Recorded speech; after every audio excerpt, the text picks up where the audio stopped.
ಉನ್ನತೋನ್ನತನಾದಂತ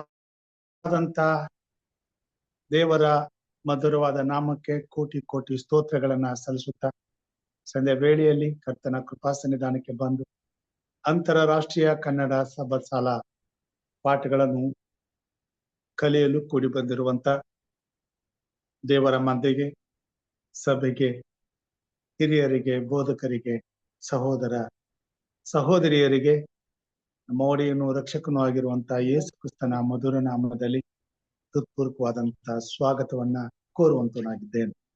ಕರ್ತನು ನಮ್ಮನ್ನ ಆಶೀರ್ವಾದ ಮಾಡಲಿ.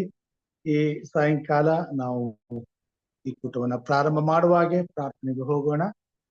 ನಮ್ಮ ಮಧ್ಯದಲ್ಲಿ ಸಹೋದರಿ ಸವಿತಾ ಅವರು ಇದ್ದಾರೆ. ಅವರು ನಮ್ಮನ್ನ ಪ್ರಾರ್ಥನೆಯಲ್ಲಿ ನಡೆಸಬೇಕೆಂಬುದಾಗಿ ಕೇಳ್ಕೊಳ್ತೇನೆ.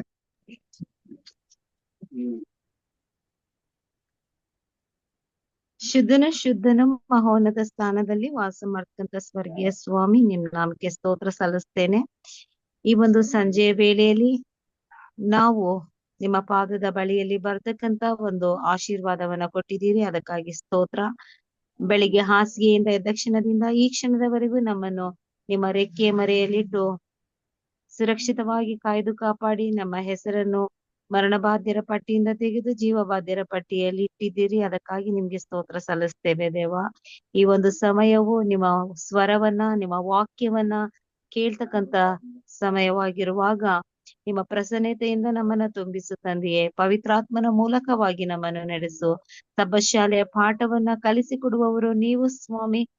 ನೀವು ಹಿರಿಗರಾದ ಚಿನ್ನಪ್ಪ ಅಂಕಲ್ ಅವರ ಮೂಲಕವಾಗಿ ನಮಗೆ ಸಬ್ಬಶಾಲೆ ಪಾಠವನ್ನ ಕಲಿಸಿಕೊಡುವಾಗ ಮಗನಿಗೆ ಬೇಕಾದಂತ ನಿಮ್ಮ ಪರಲೋಕದ ಜ್ಞಾನವನ್ನ ಕೊಡಬೇಕಾಗಿ, ಹಾಗೂ ನಮ್ಮೆಲ್ಲರಿಗೂ ಬೇಕಾದ ತಿಳುವಳಿಕೆ, ವಿವೇಚನೆ, ಅರ್ಥ ಮಾಡಿಕೊಳ್ಳತಕ್ಕಂತ ಬಲಶಕ್ತಿಯನ್ನ ಕೊಡಬೇಕಾಗಿ ಪ್ರಾರ್ಥಿಸುವಂತವಳಾಗಿದ್ದೇನೆ. ನಾವು ಕಲಿತಕ್ಕಂತ ವಾಕ್ಯದ ರಹಸ್ಯಗಳನ್ನು ತಿಳಿಸಿಕೊಡು ದೇವ. ನೀವು ಹೇಳಿರುವಾಗ ನನ್ನ ಕೇಳಿಕೋ, ಆ ವಾಕ್ಯಗಳ ರಹಸ್ಯಗಳನ್ನು ತಿಳಿಸುತ್ತೇನೆ ಎಂದು ಹೇಳಿರುವಾಗ ನಾವು ವಿನಮ್ರರಾಗಿ ನಿಮ್ಮ ಒಂದು ದೈವಿಕ ಜ್ಞಾನದಲ್ಲಿ ವಾಕ್ಯಗಳನ್ನ ಕಲಿಯಲು ನಮಗೆ ಬೇಕಾದಂತಹ ಒಂದು ಆತ್ಮಿಕ ಜ್ಞಾನದಿಂದ ನಮ್ಮನ್ನ ನಡೆಸು. ಪವಿತ್ರಾತ್ಮನ ಒಂದು ನಡೆಸುವಿಕೆ ನಮಗೆ ಬೇಕಾಗಿದೆ ಕರ್ತನೆ. ಕೂಡಿ ಬಂದಿರ್ತಕ್ಕಂಥ ಪ್ರತಿಯೊಬ್ಬ ಮಕ್ಕಳನ್ನ ನಿಮ್ಮ ಚಿತ್ತಕ್ಕೆ ಒಪ್ಪಿಸಿಕೊಡುವಾಗ ಎಲ್ಲರನ್ನ ಕರ್ತನೆ, ಹೇಗೆ ಪಂಚಶತಮಾನದ ದಿನದಲ್ಲಿ ಪವಿತ್ರಾತ್ಮ ಭರಿತರಾಗಿ ಎಲ್ಲರೂ ನಿನ್ನನ್ನು ಸ್ತುತಿಸಿ ಕೊಂಡಾಡಿದರೋ, ಅವರವರ ಭಾಷೆಗಳಲ್ಲಿ ಅರ್ಥ ಮಾಡಿಕೊಂಡರೋ, ಅದೇ ರೀತಿಯಲ್ಲಿ ಹೇಳತಕ್ಕಂತ ಪ್ರತಿ ಒಂದೊಂದು ವಾಕ್ಯಗಳನ್ನ ನಾವು ಅರ್ಥ ಮಾಡಿಕೊಳ್ಳುವ ಹಾಗೆ ನಮ್ಮನ್ನ ನಡೆಸು. ಹಾಗೂ ನಮಗೂ ಸಹ ಪವಿತ್ರಾತ್ಮನ ದೀಕ್ಷಾಸ್ನಾನವನ್ನ ಕೊಡು ಸ್ವಾಮಿ. ಅದರ ಮೂಲಕವಾಗಿ ನಾವು ಎಲ್ಲರೂ ಏಕ ಮನಸ್ಸಿನಿಂದ ನಿಮ್ಮನ್ನೇ ನೇರವಾಗಿ ದೃಷ್ಟಿಸುತ್ತಾ ವಾಕ್ಯಗಳನ್ನ ಕಲಿತಂತ ವಾಕ್ಯಗಳನ್ನ ನಮ್ಮಲ್ಲಿ ಇಟ್ಟುಕೊಳ್ಳದೆ, ನೀವು ನಮಗೆ ವಹಿಸಿರುವ ಒಂದು ಕೆಲಸವನ್ನ ಇಡೀ ಲೋಕದ ಕಟ್ಟಕಡೆಗೆ ನಿಮ್ಮ ಸುವಾರ್ತೆಯನ್ನ ಸಾರುವುದರ ಮೂಲಕವಾಗಿ ಆದಷ್ಟು ಬೇಗನೆ ನಿಮ್ಮ ಬರೋಣವನ್ನ ನಾವು ಕಾಣುವಂತ ಮಕ್ಕಳಾಗಿ ಜೀವಿಸುವ ಹಾಗೆ ನಮ್ಮನ್ನ ನಡೆಸು. ಮತ್ತೊಂದು ಆವರ್ತಿ ಸಭಾಶಾಲೆಯ ಪಾಠವನ್ನ ನಡೆಸಿಕೊಂಡು ಹೋಗ್ತಕ್ಕಂತ ನಿಮ್ಮ ಮಗನಾದ ಬೋಧಕರಾದ ಎಂ ರಾಜರವರನ್ನು ಸಹ ನಿಮ್ಮ ಕರಗಳಲ್ಲಿ ಒಪ್ಪಿಸಿಕೊಡುವಾಗ ಅವರು ಮಾಡ್ತಕ್ಕಂತ ಈ ಒಂದು ಸೇವೆಯನ್ನ ಅಧಿಕವಾಗಿ ಹೇರಳವಾಗಿ ಆಶೀರ್ವದಿಸು. ಆ ಮಗನಿಗೂ ಸಹ ಬೇಕಾದಂತ ನಿಮ್ಮ ದೈವಿಕ ಜ್ಞಾನದಿಂದ ತುಂಬಿಸು. ಅವರಿಗೆ ಬೇಕಾದ ಬಲ ಶಕ್ತಿಯನ್ನ ಕೊಡುಕರ್ತೇನೆ. ಇನ್ನು ಹೆಚ್ಚಿನ ಜ್ಞಾನ ಅಭಿವೃದ್ಧಿಯನ್ನ ಮಗನಿಗೆ ಕೊಡಬೇಕಾಗಿ ಪ್ರಾರ್ಥಿಸುವಂತವಳಾಗಿದ್ದೇವೆ. ಕುಟುಂಬದಲ್ಲಿ ಕೂಡಿ ಬಂದಿರ್ತಕ್ಕ ಪ್ರತಿಯೊಬ್ಬೊಬ್ಬರನ್ನು ನಿಮ್ಮ ಕರಗಳಲ್ಲಿ ಒಪ್ಪಿಸಿಕೊಡುತ್ತಾ ನಾವೆಲ್ಲರೂ ಕರ್ತನೆ ನಿಮ್ಮ ಒಂದು ಸ್ವರವನ್ನ ಕೇಳಲು ನಿಮ್ಮನ್ನೇ ನಾವು ಆಹಾರವಾಗಿ ಮಾಡಿಕೊಂಡು ನಿನ್ನ ವಾಕ್ಯದಲ್ಲಿ ನಾವು ನೆಲೆ ನಿಂತು ನಿಮ್ಮಲ್ಲೇ ನಾವು ನೆಲೆ ನಿಲ್ಲುವ ಹಾಗೆ ನಮ್ಮನ್ನ ನಡೆಸಬೇಕಾಗಿ ನಿಮ್ಮ ಪ್ರಸನ್ನತೆಯಿಂದ ನಮ್ಮೆಲ್ಲರನ್ನು ತುಂಬಿಸಿ ಮಹಿಮಾ ವಸ್ತ್ರದಲ್ಲಿ ನಮ್ಮನ್ನು ಹೊದಿಸಿ ನಿಮ್ಮ ರಕ್ಷಣೆ ಹಾದಿಯಲ್ಲಿ ನಾವು ನಡೆಯುವ ಹಾಗೆ ನಮ್ಮನ್ನು ಆಶೀರ್ವದಿಸಬೇಕಾಗಿ ಎಲ್ಲಾ ಪ್ರಾರ್ಥನೆ ವಿಜ್ಞಾಪನೆಗಳನ್ನು ಕೇಳಿದಕ್ಕಾಗಿ ಯೇಸು ಕ್ರಿಸ್ತನ ಹೆಸರಿನಲ್ಲಿ ಪ್ರಾರ್ಥಿಸಿ ಎಲ್ಲಾ ಬೇಡಿಕೆಗಳಿಗೆ ಉತ್ತರವನ್ನ ಹೊಂದಿಕೊಂಡಿದ್ದೇವೆ. ಜೀವವುಳ್ಳ ಯೇಸುವೇ, ಆಮೆನ್, ಆಮೆನ್, ಆಮೆನ್. ತುಂಬಾದಂತ ಪ್ರಾರ್ಥನೆಗಾಗಿ ಸಹೋದರಿ ಸವಿತಾ ಅವರಿಗೆ ವಂದನೆಗಳನ್ನ ಸಲ್ಲಿಸ್ತೇನೆ. ಈ ಸಾಯಂಕಾಲ ಒಂದು ವಿಶೇಷ ಗೀತೆಯನ್ನ ನಮ್ಮ ಮಧ್ಯದಲ್ಲಿ ಸಹೋದರಿ ಮಂಜುಳಾ ಬಸವರಾಜ್ ಅವರು ಹಾಡಬೇಕೆಂಬುದಾಗಿ ಕೇಳ್ಕೊಳ್ತೇನೆ. Okay pastor. ನಿನ್ನಂತೆ ಯಾರಿಲ್ಲ, ನಿನ್ನ ಹೊರತು ದೇವರಿಲ್ಲ, ನೀನೇ ನನಗೆಲ್ಲ, ನನಗ್ಯಾವ ಭಯವಿಲ್ಲ. ನಿನ್ನಂತೆ ಯಾರಿಲ್ಲ, ನಿನ್ನ ಹೊರತು ದೇವರಿಲ್ಲ, ನೀನೇ ನನಗೆಲ್ಲ, ನನಗ್ಯಾವ ಭಯವಿಲ್ಲ. Hallelujah, hallelujah, hallelujah, hallelujah. ನಿಮಗೆ ಸ್ತೋತ್ರ, ನಿಮಗೆ ಸ್ತೋತ್ರ, ನಿಮಗೆ ಸ್ತೋತ್ರ, ನಿಮಗೆ ಸ್ತೋತ್ರ. ನಿನ್ನಂತೆ ಯಾರಿಲ್ಲ, ನಿನ್ನ ಹೊರತು ದೇವರಿಲ್ಲ, ನೀನೇ ನನಗೆಲ್ಲ, ನನಗ್ಯಾವ ಭಯವಿಲ್ಲ. ನಾನು ನಂಬಿದಾತನೇ, ನೀನೆ ನಂಬಿಗಸ್ತನೇ, ನಂಬಿಕೆಯ ಹುಟ್ಟಿಸಿ ಪೂರೈಸುವಾತನೇ. ನಾನು ನಂಬಿದಾತನೇ, ನೀನೆ ನಂಬಿಗಸ್ತನೇ, ನಂಬಿಕೆಯ ಹುಟ್ಟಿಸಿ ಪೂರೈಸುವಾತನೇ. ನಂಬಿಗಸ್ತನೇ, ನಂಬಿಗಸ್ತನೇ. Hallelujah, hallelujah, hallelujah, hallelujah.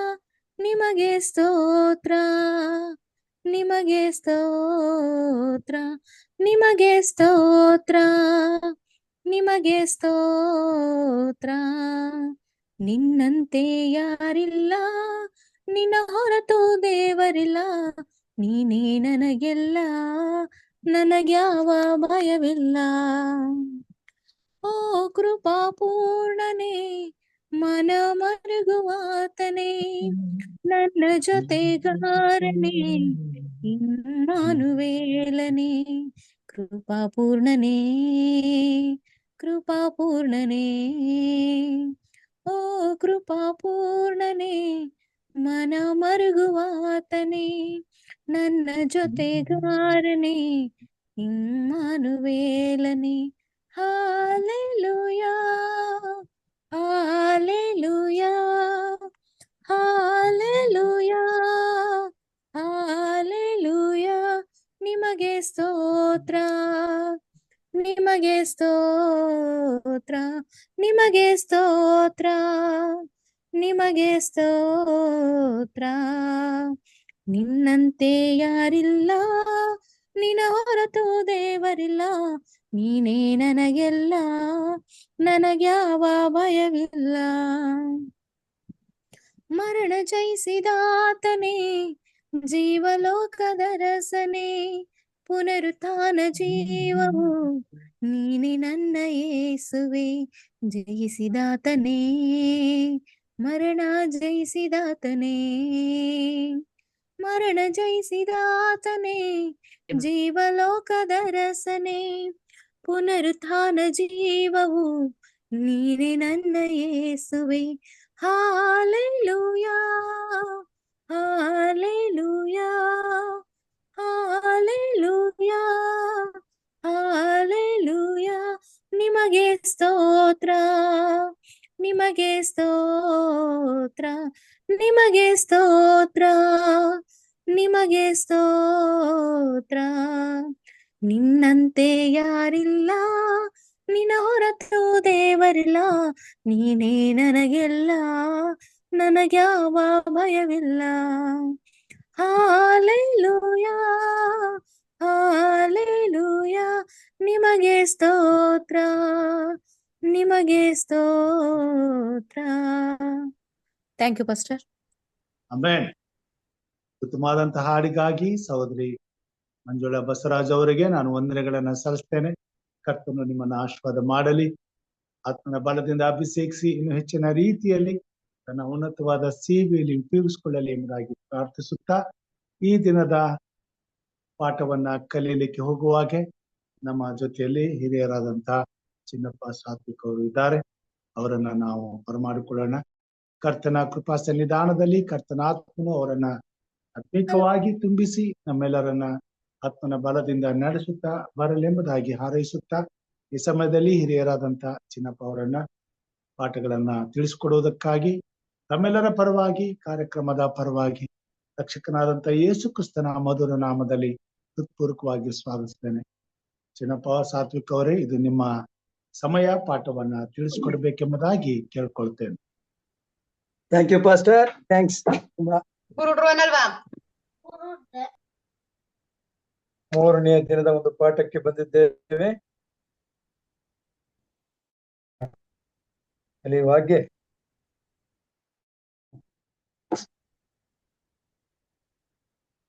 ತಲೆಬಾಗಿ ದೇವರ ಆತ್ಮನ ಸಹಾಯಕ್ಕೋಸ್ಕರ ಪ್ರಾರ್ಥನೆ. ನಮ್ಮನ್ನು ಬಹಳವಾಗಿ ಪ್ರೀತಿ ಮಾಡುತ್ತಾ ದೇವರೇ, ನಿನ್ನ ಸತ್ಯದ ಪರಿಜ್ಞಾನವನ್ನು ಕೊಡು.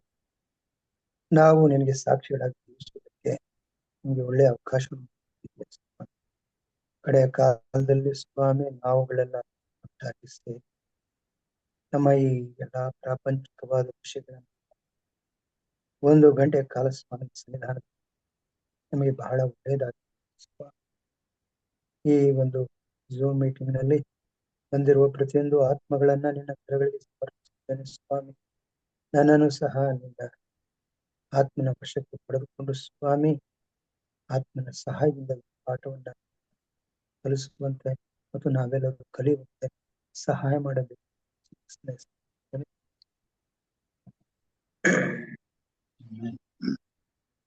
ಪ್ರಿಯರೇ, ನಾವು 12ನೇ ಪಾಠವನ್ನು ಕಲಿತಾ ಇದ್ದೇವೆ.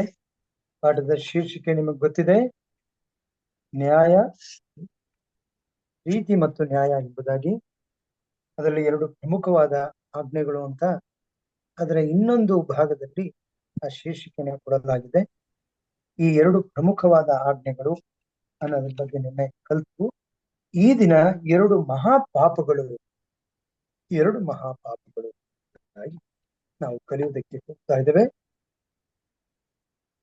ಈ ಮೊದಲು ಪಾಪ ಅಂದ್ರೆ ಏನು ಅಂತ ನಮಗೆ ಸತ್ಯವೇ ತಿಳಿಸ್ಕೊಡ್ತೇನೆ. ಯಾವುದು ಪಾಪ? ದೇವರ ಮಾತನ್ನ ಮೀರುವುದೇ ಪಾಪ. ದೇವರ ಮಾತುಗಳನ್ನ ಮೀರುವುದೇ ಪಾಪ. ಇಲ್ಲಿ ಹೇಳೋದಾದ್ರೆ ಧರ್ಮಶಾಸ್ತ್ರವನ್ನ ಅಥವಾ ಆತನ ಆಜ್ಞೆಗಳನ್ನ ಮೀರಿ ನಡೆಯುವುದೇ ಪಾಪ. ಟ್ರಾನ್ಸ್ಗ್ರೆಷನ್ ಆಫ್ ಲಾ ಇಸ್ ಸಿನ್.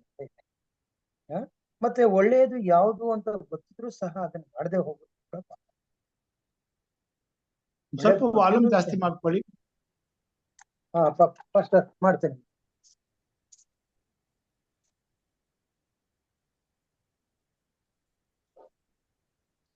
ನೋಡ್ತೇನೆ. ಇದು ಮಗಳದ ಫೋನ್ ಆದ್ರಿಂದ ಸ್ವಲ್ಪ ನನಗೆ ಗೊತ್ತಾಗೋದಿಲ್ಲ. ಆಯ್ತು,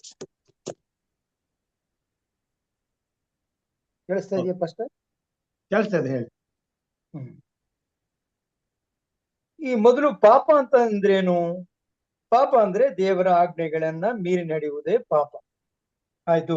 ಎರಡನೆಯದಾಗಿ ಒಳ್ಳೆಯದು ಯಾವುದು ಎಂದು ತಿಳಿದಿದ್ದರೂ ಸಹ ಒಳ್ಳೆಯದನ್ನ ಮಾಡದಿರುವುದೇ ಪಾಪ. ಕೆಟ್ಟದ್ದನ್ನ ಮಾಡದಿರುವುದು ಒಂದೇ ಅಲ್ಲ, ಒಳ್ಳೆಯದು ಗೊತ್ತಿದ್ದಾಗ್ಯೂ ಸಹ ನಾವು ಮಾಡದೆ ಹೋದ್ರೆ ಅದು ಪಾಪ. ನಂಬಿಕೆಗೆ ಆಧಾರವಿಲ್ಲದು ಪಾಪ. ಇದನ್ನು ನಾವು ನೋಡ್ತಾ ಬಂದಿದ್ದೇವೆ.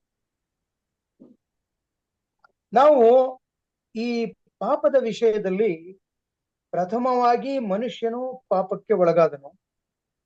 ಇದು ದೊಡ್ಡ ಪಾಪ